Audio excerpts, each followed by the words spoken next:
Hello, and welcome to the Author's Corner. I am Melinda Reed Stevens, owner of Stevens Book Agency LLC, and the president and founder of Grace Visionary Authors Guild. On Saturday, September 14th, the city of Lake Charles, along with the Literacy Council of Southwest Louisiana, will be hosting the South Coast Book Festival. This will be a wonderful opportunity for the citizens of our city to come out and meet authors from our city as well as authors from around the state of Louisiana. Joining me today is author Ivory Bell, and Author Bell will be one of the authors that will be featured at the book festival. Welcome to the Author's Corner. Good morning, Melinda. It's a beautiful pleasure to be here. Well, thank you so very much. We are excited about you being a member of the Grace Visionary Authors Guild. So what we want to do today is to introduce you, or reintroduce you, if you will, to the citizens of our city.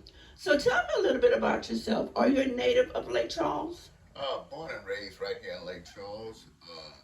A 1973 graduate of Lake Charles High School. Woo-woo! And also, too, I retired at Capital One Bank, and I worked there for about close to 35 years. I'm married. My wife is named Brenda Bell. We're the parents of many children and many grandchildren and great-grandchildren. And like I said, I'm retired right here in Lake Charles. I started writing right in 1972 in my English class at Lake Charles High School. Very good, very good. So now you had a teacher that was very inspiration to you in becoming a writer? Yes, ma'am. Her name was Miss Morris. And the thing that I like about Miss Morris is that I was different, and even to today, I'm different, and she took that difference and she made me feel good about it, let me know that I was unique, and I started writing under her. Very good. So that's a prime example of how valuable teachers can be in the lives of our children. Now, when did you decide to become a writer? Well, really, I have to say, writing been with me just about all my life. I wrote my first short story in 11th grade, so I guess I didn't decide to become a writer. A writer decided, picked me, and I've been writing all those years. Now, do you have a favorite book that you like to read? What has inspired you along the way? Not really. I like back in that time. I like stories that made you think. Made you have that see your imagination. So if a book was something that made me think, I kind of liked it. And my stories are usually take a vivid imagination. I always had imagination, and my stories have a lot of imagination in it. Okay, Arthur Bell, how important do you feel is the imagination? Well, your imagination, before, I put it to you like this. Before God made this earth, made us, he had to have an imagination, you see. And what he did was, with that imagination, God have a beautiful imagination. With that imagination, he made up this galaxy, this universe, this world that made us, me and you. So your imagination is something that you use to create things. Okay, so if you were to give advice to someone who has the potential to become a writer, but they're not sure how to begin, what would you tell them? Writing is a gift, and you have to love to do it. And I would tell them to invest in that gift. Say, how can you invest in your gift? Number one, you love your gift, and you have to understand your gift. One thing with gifts like that, you're gonna be ostracized.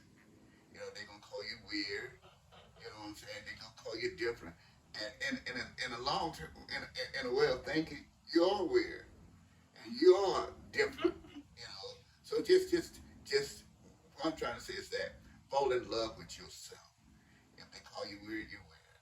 If you're different, you're different. And just invest in your gift and just start using your gift. The more you think, and I have to tell you this, daydreaming is a good exercise for your gift. Just daydreaming and start writing your things down, what you want to write, and like I said, fall in love with you know, and just pick yourself up and just go head on with your gift and love your gift. Writing is a passion. Do you agree with that? Wait in. It's a passion. So I believe that everybody has a story. Everybody has something that they can share to inspire, to encourage, to motivate someone. And as you're saying about your imagination, what what impact has your imagination had on you from a child to this present moment? Let's see how to put this. It molds you to where you know how to treat people. You know how to talk to people. If you know how to talk to people and treat people, a lot of times people be nervous and scared around people. No, Just relax. just relax and talk to people and share your knowledge with them. They share their knowledge with you. And when you do stuff like that, you're able to help out people. And by having that gift, one thing God's going to do for you. I used to ask when I worked at the bank, I used to be at the desk, and I get lonesome at the desk. I ask God, send me somebody. And He'll send somebody to me. And we'll talk all day. We'll talk all day. It could be the bank president. We'll talk all day. But God will send you people where you can use your gift. So now let's talk a little bit about your book. First of all, tell us the title of your book, why you chose that title, and what is the significance of the title as it relates to you and your writing. Uh, the Dream is a book of short stories that I wrote in a span of about 40, 45, no, I'm sorry, 35 or 40 years. And the name of the book is The Dream. It's the last short story in the book. The last short story in the book is The Dream. The name of the story is The Dream. So I'm naming the whole book The Dream. And it's just a collection of my short stories. Do you have one that is um, enduring to you that you can relate to on a personal level? Mm. Uh, the first group of stories that I have in the book is called Sitting on My Father's Lap. What I like about sitting on my father's lap is little children with problems, and people don't understand. Children have problems. Children go through situations, and going through a situation, they don't know how to handle it, and so they try to deal with it. Sitting on my father's lap there are stories about children sitting on God's lap, telling God's their problem, and then after they tell God their problem, God will come back with a response. I like those stories. It's very touching because if you think about it, when you was young, you had problems, but who could you talk to? That's so true. That's so true. And, our children, especially in this day and time that we're living in, they need to know that they can reach out to God, that they can go and sit on their father's lap, which to me is more or less just praying and asking God for guidance, for leadership, for grace, for mercy. Now, are there any characters in any of the stories that you can relate to on a personal level? Going back to sitting on my father's lap, there's a character, a parent who made mistakes with her children.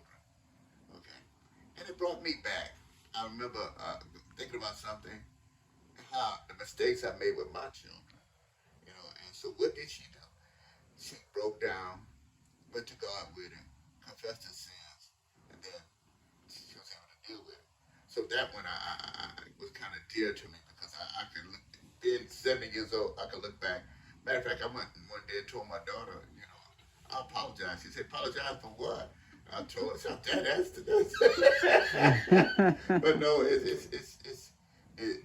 story's kind of dear to me.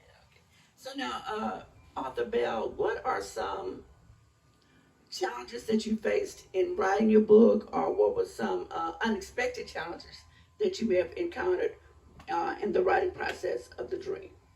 But it's not a bad thing. It's a good thing. I got imagination out this world. I can imagine stuff, and I'll be imagining stuff, and I'll be writing it down with the story, and the story line going good. Boom, out of nowhere, another story comes to me. I said, what can I do? So I start writing that story. Then so I'm working on both two stories at one time. So it's a good problem, I guess. Is that I'm having a lot of stories come to me at one time. All right, well, that's interesting. So you could be working on one, as you said, and then another story will pop up. So now, do you put one aside and start on that one, or do you just kind of continue writing on both of them at the same time? It depends which one is the strongest. Strongest. The strongest, and I may just put that one down, start on that one, else I just put that one on hold and just finish this one. But that's the only really major thing I have. So that's part of your writing process, because God has gifted you with a very ongoing imagination that you could be working on one, and then another one will pop up, and whichever one has the strongest ideas or the strongest inspiration, that's the one you continue working on. The good thing about it, if I want to start writing a story, let me start writing one. Another one will come to me. You see, now if I don't feel like writing that day or that time, I just don't go that way. But if I want to get busy, I'll start writing something, then something else will come to me. I've often heard authors say to potential writers, make sure that you keep a pad and a pencil with you at all times. Because once the imagination starts flowing, or once the ideas start coming to you, you want to be able to jot them down. Because sometimes you may forget. So what is your thoughts on that? That's so true, because there's been stories I done forgot, and good storyline, real good. But I done forgot them. So what I do now, I may write, when I get a chance, I may write a statement down referring to the book, a story I want to write. And then when I have time, I go back and start working with it, and then we just go from there. Well, with that being said, are there any projects that you're currently working on that you can share with us today, or give us just a little peek or a hint about something you may be working on? That's a second book that I've written. Now,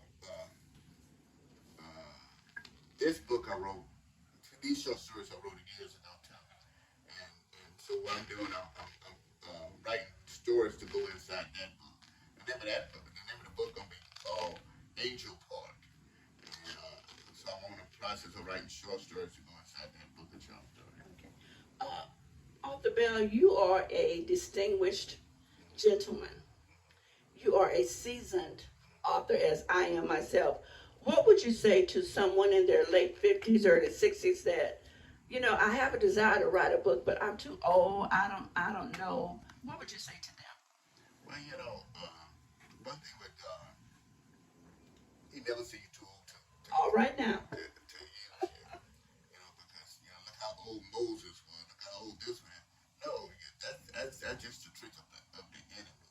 And being of senior age, your mind is more subtle. People tell you that you have Alzheimer's and all that, but no, my mind is just, when it comes to that, my mind is short. Very good, very good. So now tell us how we can purchase the dream. Well, right now, you could get the dream on Amazon, or else you could call me. And it's better for me to give you the book, because you get it at a shorter time, and it won't cost you as much as they would charge you. Just to call me. And my number is 337-513-6074, and I'll be happy to get you a copy. Right, and that will be an autographed copy of The Dream by author Ivory Bell. Brother Bell, it has just been a joy having you in our studio today. We thank you for being a guest on the Author's Corner. And to our listening audience, we thank you for tuning in. Again, you may purchase Brother Bell's book on Amazon, or you can call them again. Give us your phone number again, Brother Bell. 337-513-6074. And you can get your personalized autograph copy of the dream. Again, to our listening audience, we thank you so much for being a part of the Author's Corner. Again, this is Melinda Reed Stevens signing off. Have a great day. Thank you.